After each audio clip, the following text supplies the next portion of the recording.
to suffer the kind of terrorism which has taken the kind of casualties we have, which has seen, so many states, so many facilities, so many people attacked in this inhumane manner. But sir, if we have to shape global thinking, if we have to convince others, we must be clear ourselves. And again, I refer to history. Because, why do I refer to history? Because what was decided in the past is not a debating point. The decisions of the past have an impact on the present, have an impact even on the future. We inherit a thinking about us, we inherit a policy, we inherit actions. So, we have to see what actually was the record. Now, the reality, sir, was, if you look for that decade before the Modi government came to power, we have had a series of attacks. And this is well known in Mumbai in 2006, because this attack is particularly important. 187 people died. Please.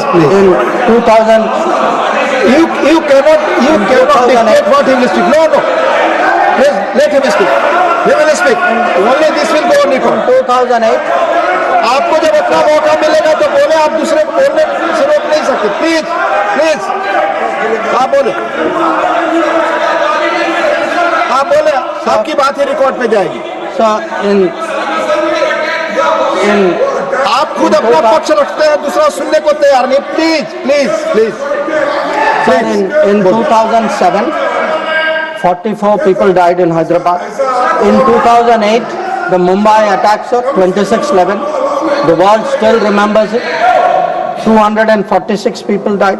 In Jaipur in 2008, 64 people died. In Ahmedabad in 2008, 57 people died. In Delhi, sir, I am a person from Delhi. I remember the bomb blast which took place in 2008. So, we went through a series of attacks. Now, why am I reminding the House of this? I am reminding... Please, Mr. John Britas, please take your seat. I am reminding the House because when major terrorist incident happened, the world watched how did India respond. And the world drew lessons. So, how did we respond? After 2006, I refer to the Mumbai train bombing. July 2006 was the bombing.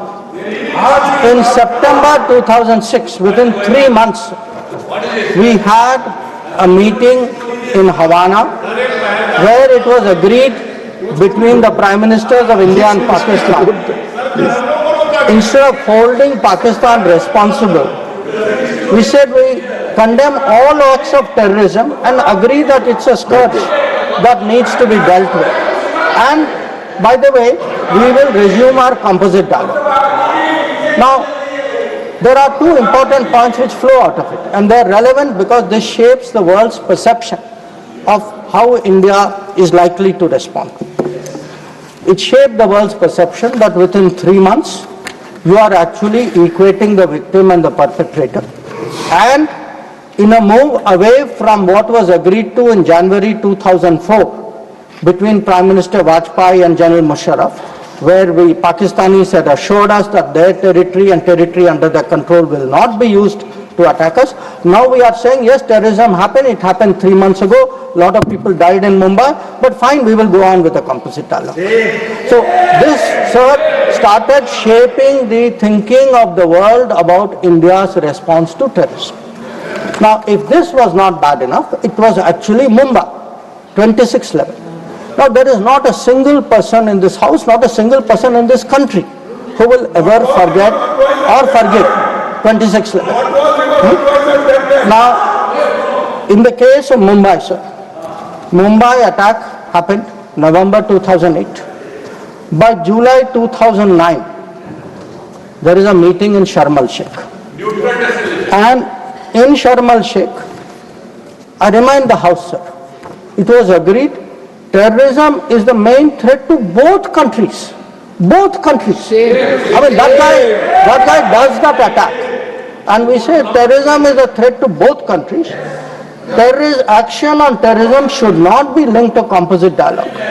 And of all things, sir, there's an astounding connection to Balochistan. I mean, we are allowing the Pakistanis to imply as though we are doing something wrong out there.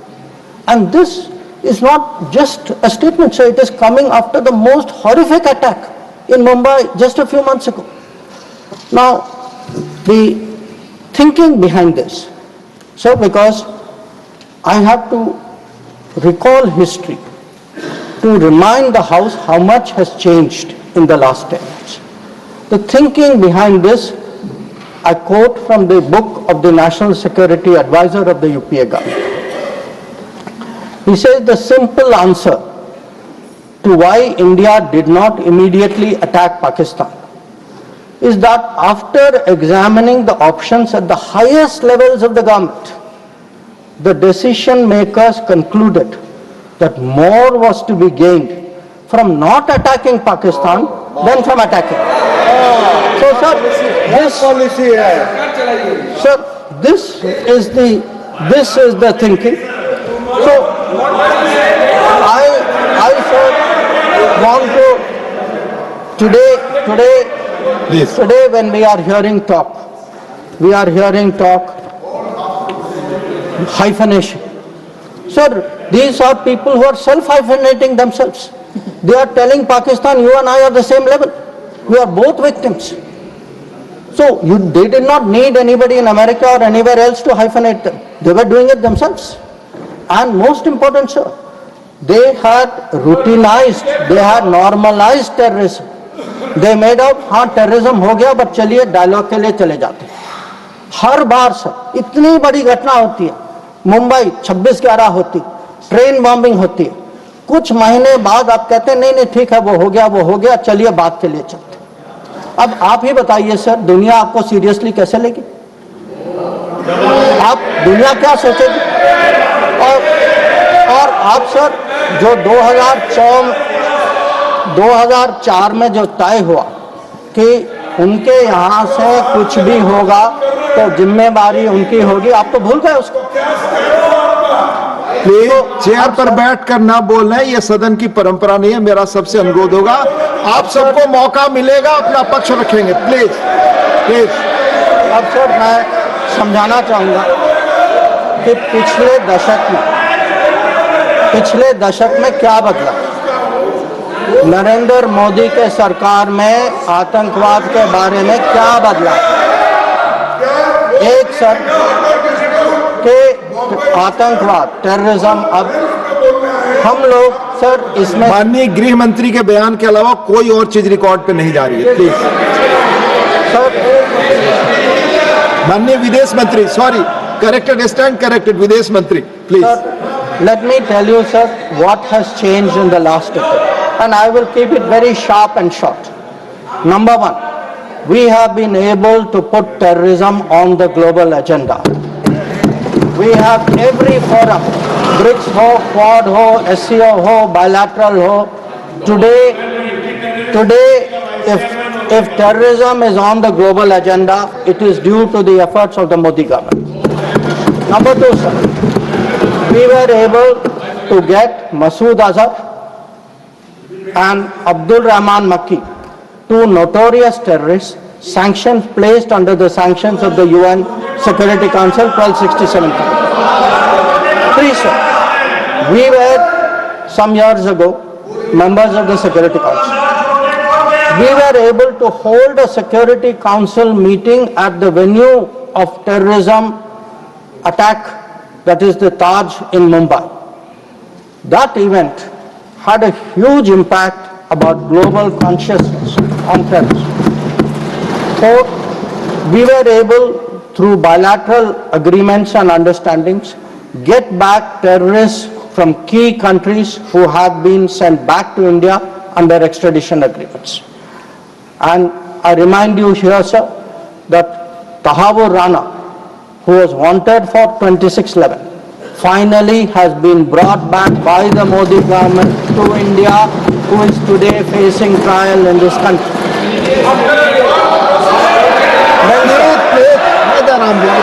Please. Please. We have exerted. Please listen, Sanjay ji, please listen. Please listen. We have exerted huge pressure on Pakistan through the FATF process. We have convened and we actually had a conference of no money for terror. We have today joined this effort at blocking, identifying financials of terrorists. We were, sir, able to get the Resistance Front listed as a global terrorist organization. And sir, I would like to inform the House that the monitoring team of the UN has submitted its 36th report of the Analytical Support and Sanctions Team. And it mentions, this has just been received, so it is made public today. For the first time, the United Nations report mentions the Resistance Front, TRF, saying that member states have noted that one member state said the Pahalgam attack could not have happened without Lashkar-e-Taiba support, and there was a relationship between LET and TRF. Another member state said attack was carried out by TRF, which is synonymous with LET, and it mentions that Pakistan actually opposed it and said LET was defunct. So we were able to get into UN a recognition that TRF today is a proxy for the LET and is responsible for Pahalgam. Now, sir, sometimes it is asked, saying, well, these are declarations, what do they matter? They matter, sir, because they shape global opinion. And again, I want to say, what is the change? Because change only comes out through contrast. Yesterday, sir, one honorable member made a reference to BRICS. We just had a BRICS meeting. For the first time, we were able, in a BRICS meeting, to get an explicit reference to a terrorist incident. It says here, the BRICS countries, sir, that we condemn in the strongest terms the terrorist attack in Jammu and Kashmir on 22 April, and we reaffirm our commitment to combating terrorism in all forms and manifestations, including cross-border terrorism. Now, sir, I want to draw a contrast to tell you the change of the last decade. In 2009, there was a BRICS meeting. It was the first BRICS meeting after the Mumbai 26/11 attack. There is not even a reference to Mumbai in that BRICS community. All it says is, we strongly condemn terrorism in all forms and manifestations, reiterate that it has no justification. So today, sir, when people say, okay, where was Indian diplomacy? Indian diplomacy has been successful in getting America to declare TRF as a global terrorist organization, in getting the UN Security Council monitoring team to accept that TRF today is a terrorist entity, in getting BRICS, which is composed of some very difficult countries, to getting BRICS even to recognize the seriousness of Pahalgam and to say, and sir, when people say cross-border terrorism, what border do they mean? Does this have to be spelled out? So the point is that in the last decade, there has been a huge change in India's approach to terrorism, and this change on the ground was demonstrated in Uri, after Uri, in our surgical strike. It was demonstrated in 2019 in the airstrike, and it is today, sir, demonstrated through Operation Sindoor.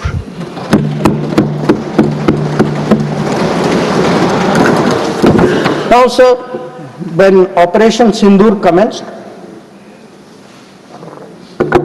a number of countries were in touch with us. I'll speak about that in some detail. Why do countries contact you? Do they want to know what is happening, what is your thinking, how serious is it, how long would it go? And to all the countries, we gave the same message. We gave the message that India is exercising the right to defend itself. We, sir, gave the message that the targets which were selected and hit on the 7th of May are known terrorist headquarters and infrastructure.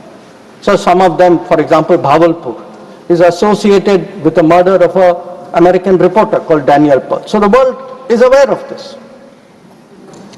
We gave a message, sir, that we were not open to any mediation, that anything now between us and Pakistan would only be bilateral. We gave a message that we will not accept nuclear blackmail, that whatever talk there may be about nuclear danger, that will not deter us from going ahead with Operation Sindoor.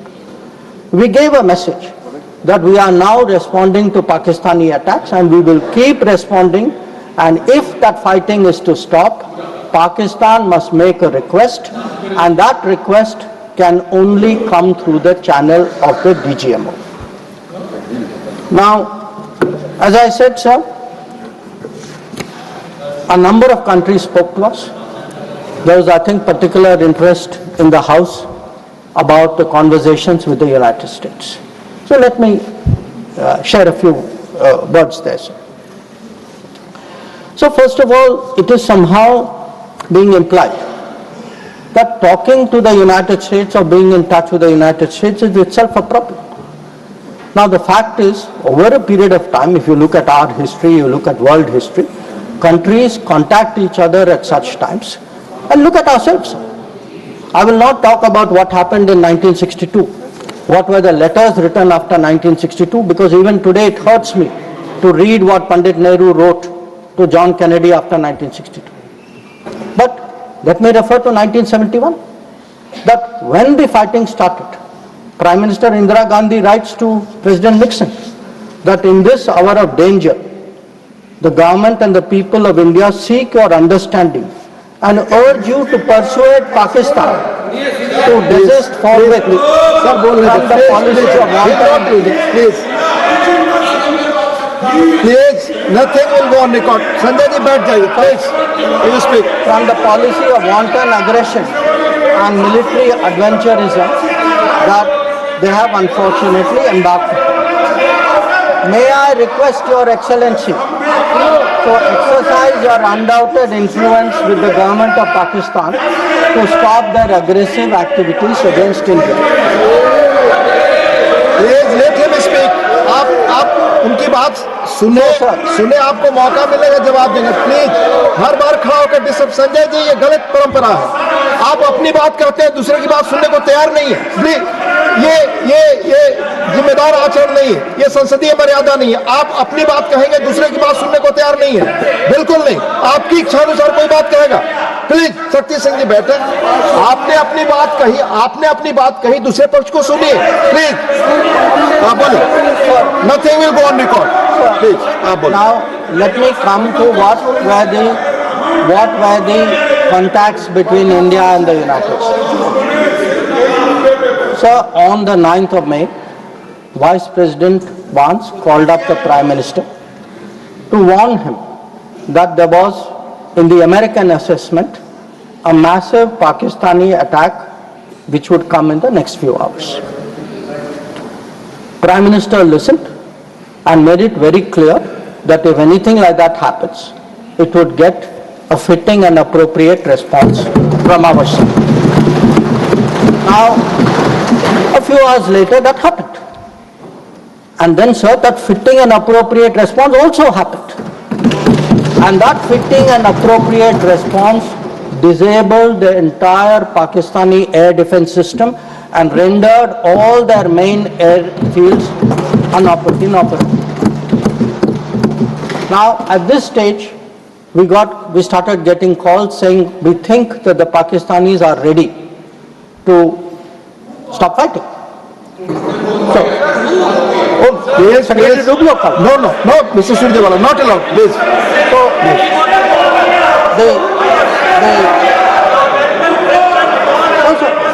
please speak. So that will go on the record. The response which we gave, the response we gave to anybody who spoke to us was that the Pakistani side has to make a request, and that request has to come through the DGM. No, wait, no, I'll tell you. Sit down, I'll tell you who called. Now, sir, I want to make three things clear. One,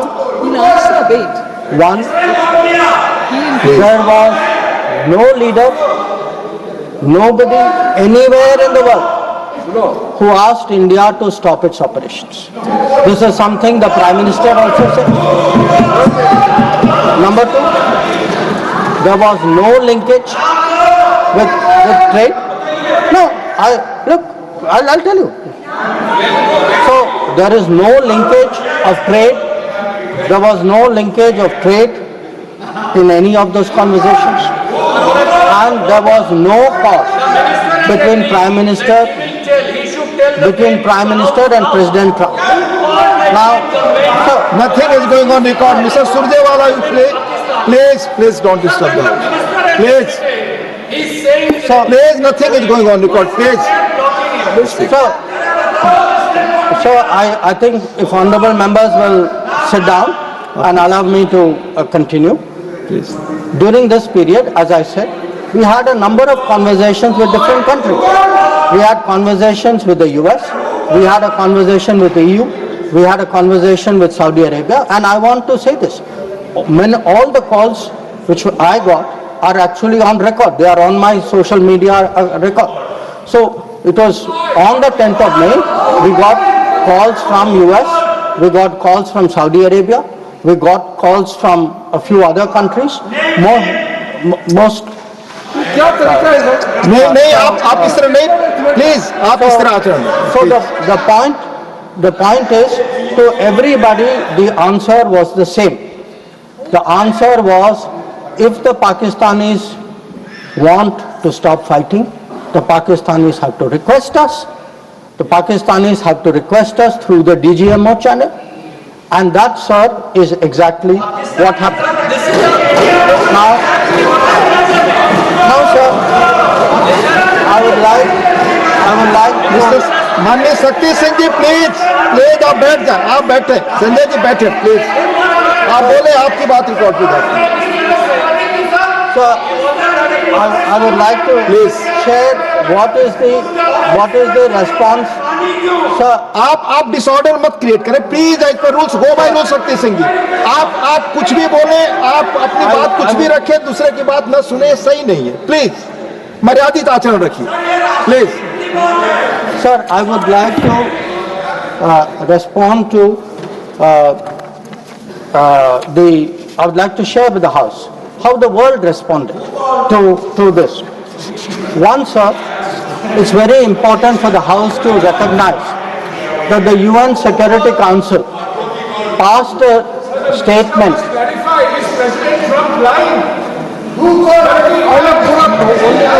Please.